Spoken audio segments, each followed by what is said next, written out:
The International 2017 Grand Finals, Newbie versus Team Liquid. To the winner goes the Aegis of Champions. To the loser, disappointment and muttered condolences of maybe next year.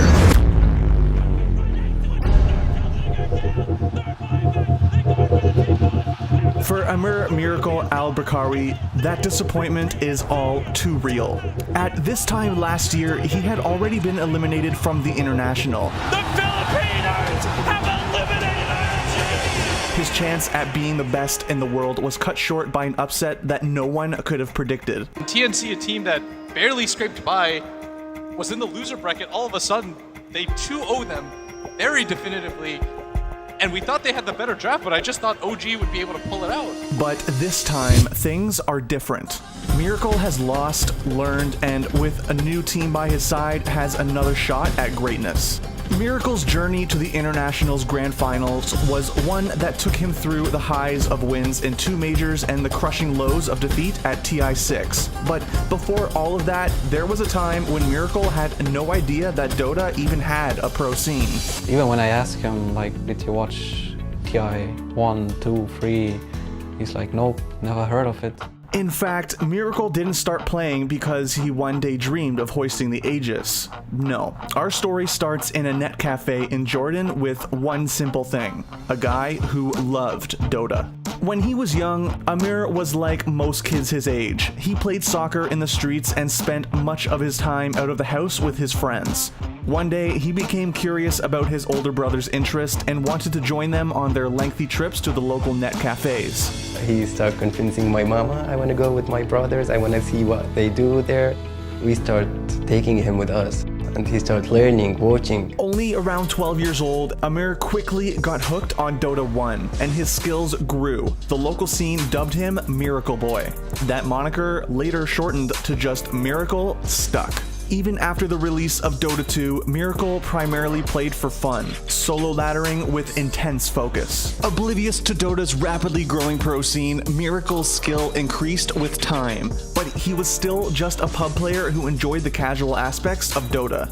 When the official MMR ranking system was released in late 2013, Miracle had already achieved an impressive 5.3k MMR. After hitting 7k solo MMR a little while later, Miracle began to realize he could be among the best carries in the world and set his goal at becoming the highest ranked player of all. At first I was like just playing for fun, let's say, till I hit 8k, and then I was like, oh shit, like that there's a small chance some people might talk to me.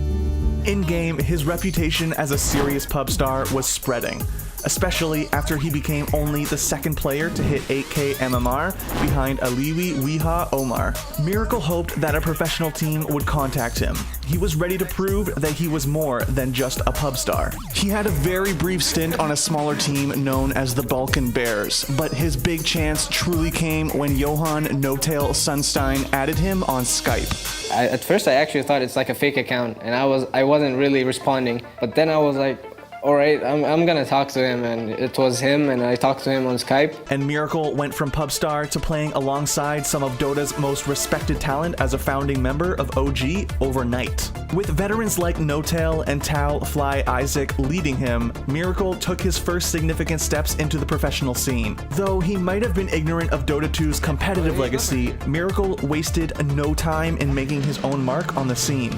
Right from the get-go, Miracle proved that he was a dominant individual talent as well as an incredibly flexible and versatile player to boot. The MLG World Finals was an excellent showcase for Miracle, as he not only dominated the likes of Syed Sumail Hassan and Sergey G. Bragin in lane, but carried on a massive variety of heroes such as Queen of Pain, his signature anti-mage, and even a pocket Earthshaker. By the time the first ever Valve Major in Frankfurt rolled around, Miracle was impressing thanks to excellent play against top teams.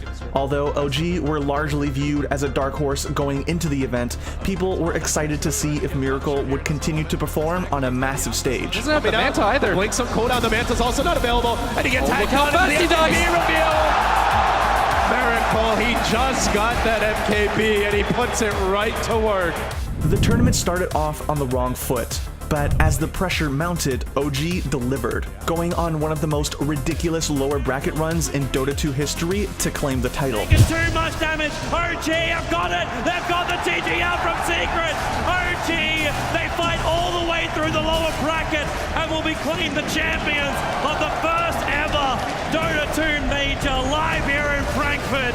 Miracle in particular was lethal on Shadow Fiend, stunning even when his still unproven back was against the wall. Just 3 months into his tenure on a professional team, Miracle had already claimed a Valve title and was undoubtedly one of the best players in the world. His shy personality contrasted with his flashy in-game play, but fans nevertheless flocked to the game's newest superstar. OG and Miracle continued to be an elite force in the Dota world for the next half year, winning a number of events and regularly finishing top 4 against the stiffest of competitions. A disappointment at the Shanghai Major in March of 2016 was quickly remedied by a second Valve title, this time at the Manila Major 3 months later. His usual stellar performances only served to further the mystique around Miracle, as he routinely went toe-to-toe against the best from around the world and emerged the victor.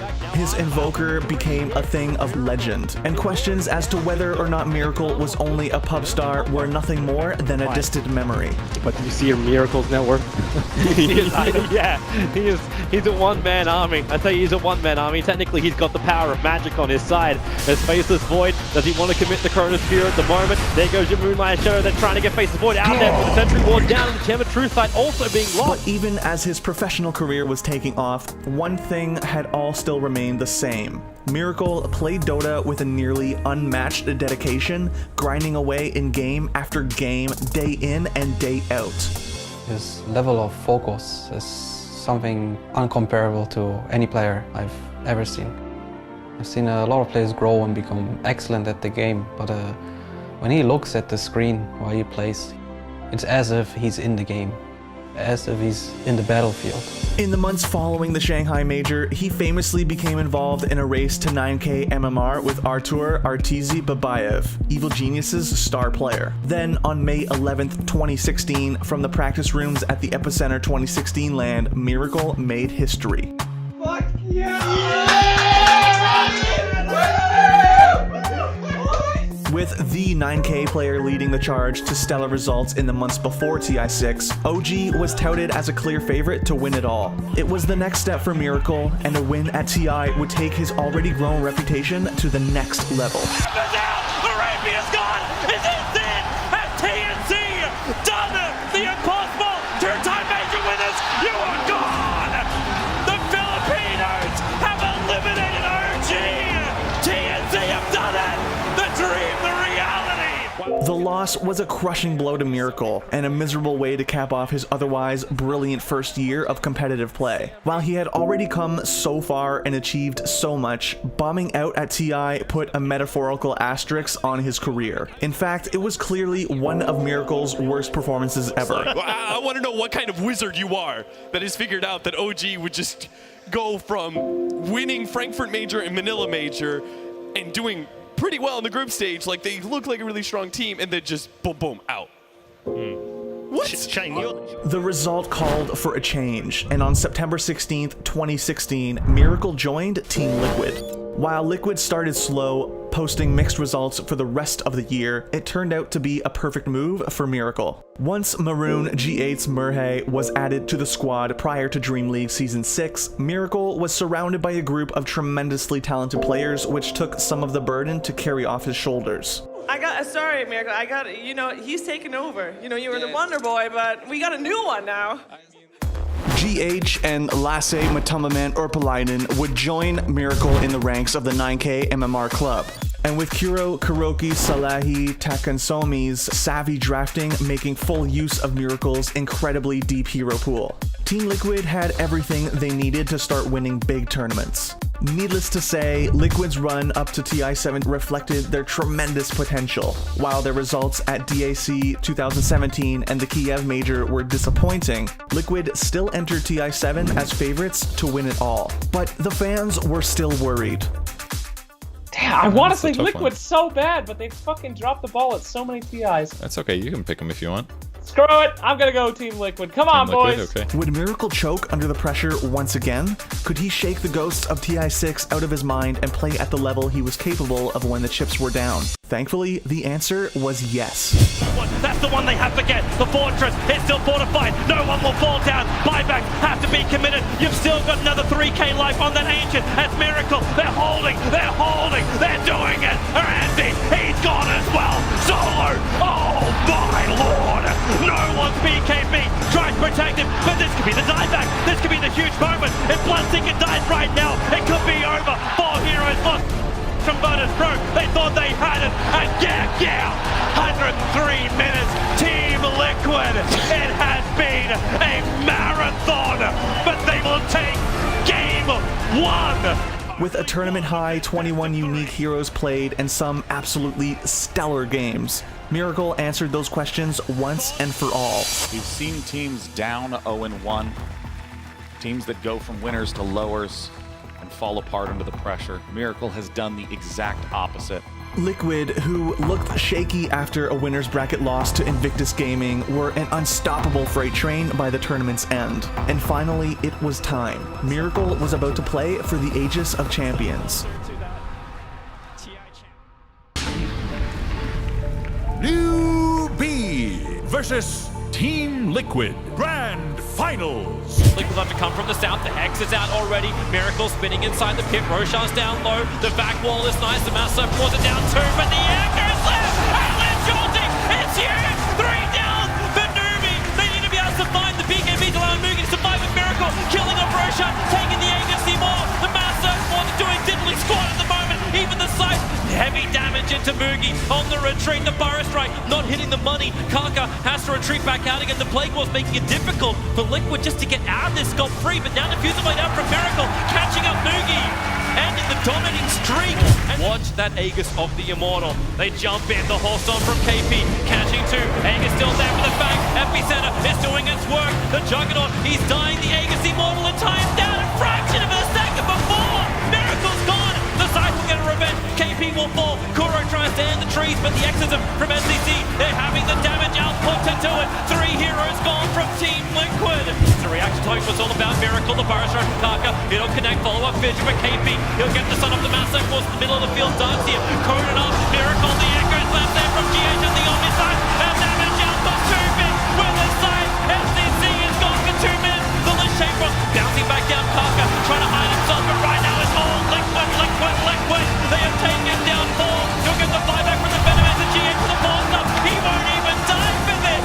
Liquid lose nothing, but take everything from Mugi. No Hex, no Mins inside of Marvel. Only Flash on top of Mugi. The Shrine not doing enough, but then the Miracle 2. Double kill for him. Defuse of Blade and CCC. Or Centaur controlling the back line. The Exorcism, it needs to do some damage, but right now Mugi dropping like flies and GG. It's done. Liquid will be the first team in the history of the International to whitewash the Grand Final. 3-0 victory over Newbie. The man who, just 2 years ago, yearned to prove that he was more than a pub star was staring down the biggest games of his life. What started out as a simple love for Dota had turned into something different altogether. A chance to be a part of the game, to be immortalized as one of the best to ever play. Your champions of the International 2017 is Team Liquid. Who would have thought that the Miracle Boy from the net cafes in Jordan, who knew nothing of the International and Pro Dota, would become a 2-time major winner, a TI champion, and one of the game's most popular figures? It just goes to show what can happen with dedication, focus, and the will to be the best. At the end of the day, his love of the game isn't going anywhere, and neither is Miracle. After all, there's majors to win, a TI title to defend, and of course, Dota to be played, and we wouldn't have it any other way. Thanks for watching our telling of Miracle's story. It's an incredible pleasure to share with you the outstanding story of such an inspiring player. Is there a story you'd like to see us tell? Let us know in the comments below, and be sure to subscribe for more great content.